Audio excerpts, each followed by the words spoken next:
ऐसे खबरें निकल कर आई कि दूध वगैरह जो उत्पादन हो रहे हैं वो वेस्ट हो जा रहे हैं, क्योंकि रेस्टोरेंट्स, मॉल, ढाबे वगैरह क्लोज्ड हैं, मिठाइयों की दुकानें बंद है। अब जब ये इनको सपोर्ट का एक पैकेज आ रहा है तो मुझे लगता है कि एक बहुत पॉजिटिव अप्रोच है टुवर्ड्स दिस इंडस्ट्री।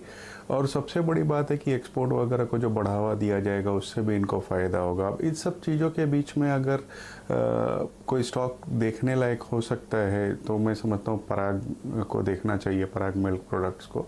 क्योंकि एक तो अगर आप देखो तो सेकंड लार्जेस्ट प्लेयर है चीज़ मार्केट में, 35% के मार्केट शेयर के पास, जो कि 42% अमूल का है जो अनलिस्टेड है, और लिस्टेड प्लेयर में पराग है जिसके 35% के चीज़ का मार्केट शेयर है। कोविड के कारण से दिक्कतें आई थी, मॉल्स वगैरह बंद थे तो चीज़ का कंजम्पशन कम हो गया था, लेकिन आने वाले दिनों में ऑब्वियसली बात है जब धीरे धीरे सब खुल जाएगा तो बढ़त होती हुई नज़र आएगी कंजम्पशन में। दूसरे प्रमोटर्स ने लगातार अपने प्लेज के शेयर्स कम किए हैं। अभी पिछले दिनों ही ऐसे खबरें निकल कर आई थी कि जो इनके प्लेज किए हुए शेयर थे वहाँ इन्होंने प्लेज छुड़वाए हैं। परफॉर्मेंस भी मुझे लगता है कि इस 2 तिमाही को छोड़ दिया जाए तो उसके बाद सुधरता हुआ नज़र आएगा, तो यहाँ पर एक बार नज़र रखनी चाहिए। ओके, तो पराग मिल्क एक अच्छी अपॉर्चुनिटी रहेगी।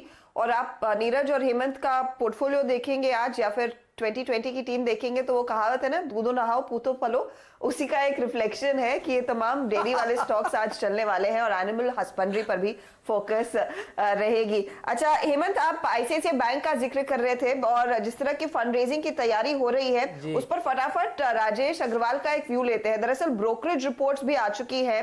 मक्वायरी कह रहा है कि ये जो भी पैसा रेज करेंगे, करीब $3 बिलियन, हम 22,000 करोड़ जो कह रहे थे रुपी टर्म्स में, ये दरअसल बैलेंस शीट को और मजबूत करेगा। आउट परफॉर्मर की रेटिंग 438 का टारगेट है।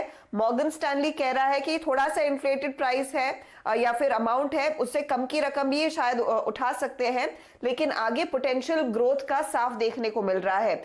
475 का टारगेट है। और जेफरीज दरअसल भी इनफैक्ट 460 के टारगेट के साथ कह रहा है कि आगे कैपिटल पोजीशन इनकी और मजबूत हो जाएगी और ये पैसा जो रेस करेंगे आगे एक्विजिशंस के लिए, एमएनएस के लिए इस्तेमाल किया जा सकता है। इस बेसिस पर स्टॉक है 350 पे, क्या आप एक अपॉर्चुनिटी लेंगे आज? और अगर गिरावट आती है स्टॉक में पैसे लगाने की, राजेश अग्रवाल साहब आप कैसे एनालाइज कर रहे हैं इस फंड रेज की खबर को?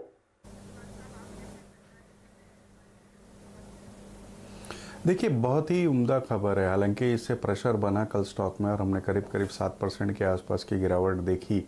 मैं समझता हूँ कि और अगर 10-15 रुपया टूटता है तो एक बहुत अच्छी बाइंग अपॉर्चुनिटी होगी, क्योंकि लॉन्ग टर्म में अच्छी परफॉर्मेंस रहने वाली है। रिटेल फ्रेंचाइजी इनका जैसा है, एसेट क्वालिटी लेकर के जो चिंताएं थी वो थोड़ी सी कम होती हुई नज़र आई। एनआईएम्स अच्छे हैं, एडवांसेस और लोन्स दोनों में बढ़त देखी गई।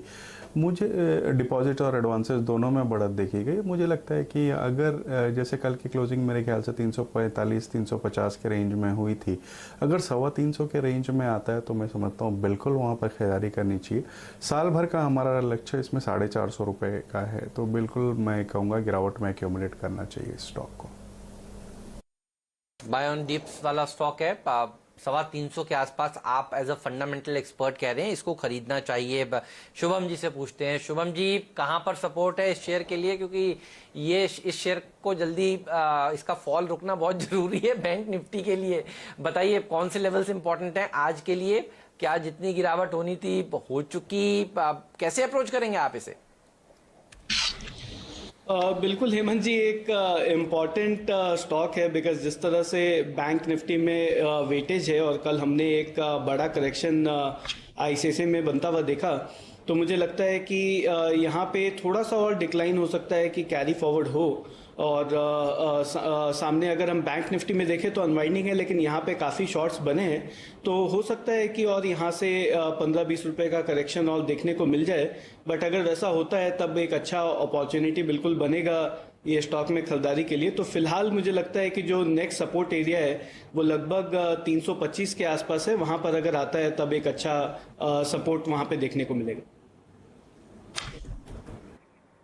325 से एक आपको फिर मौका देगा तेजी करने का। आईसीआईसीआई बैंक खबरों में है, इस पर नजरें होनी चाहिए। लेकिन आज दूसरे कौन से स्टॉक्स हैं जिनमें खबरों का इम्पैक्ट देखने को मिलेगा, उसकी बात करते हैं। आशीष आपको एकदम तैयार दिख रहे हैं इसी पर अपनी राय देने के लिए। आशीष, सबसे पहले बताइए नतीजे किन कंपनियों के बरेदार पर रखेंगे आज?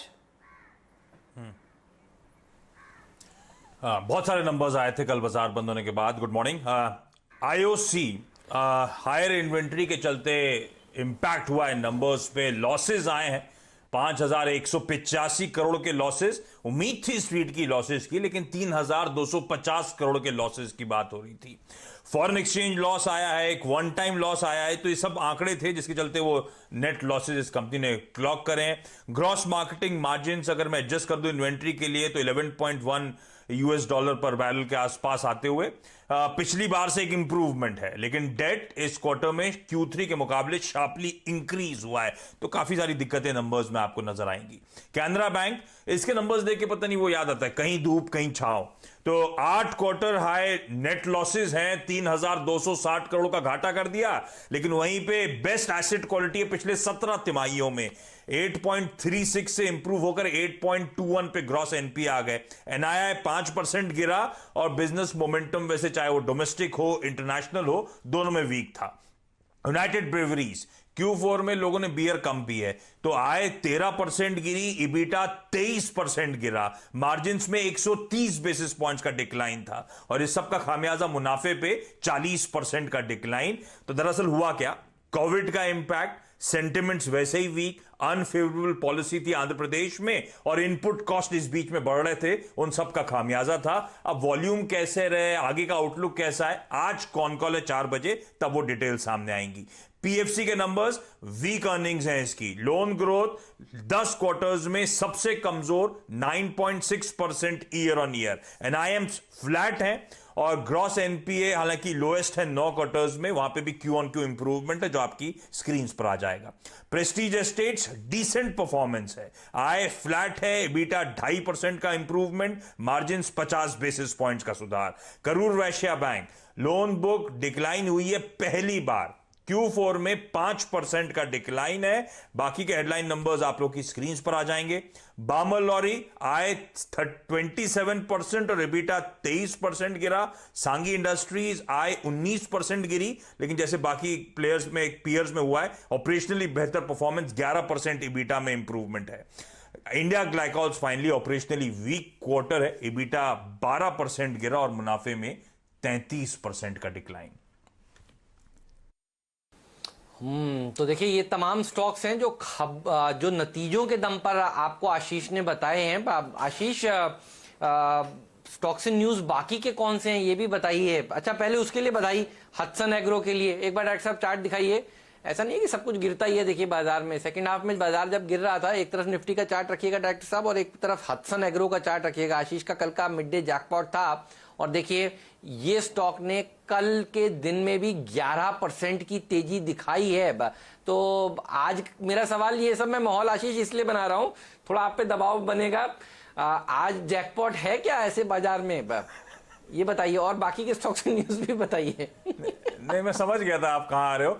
नहीं है ऐसे मामले नहीं, बिल्कुल जैकपॉट है क्योंकि इस समय कई सारे इंटरेस्टिंग आइडियाज अभी भी हैं। और थोड़ा सा बैकड्रॉप भी दे देता हूं, आज पावर मिनिस्टर की प्रेस कॉन्फ्रेंस है 12 बजे, तो उससे पहले उससे जुड़ी स्पेस की एक इंटरेस्टिंग कंपनी हाईलाइट करूंगा।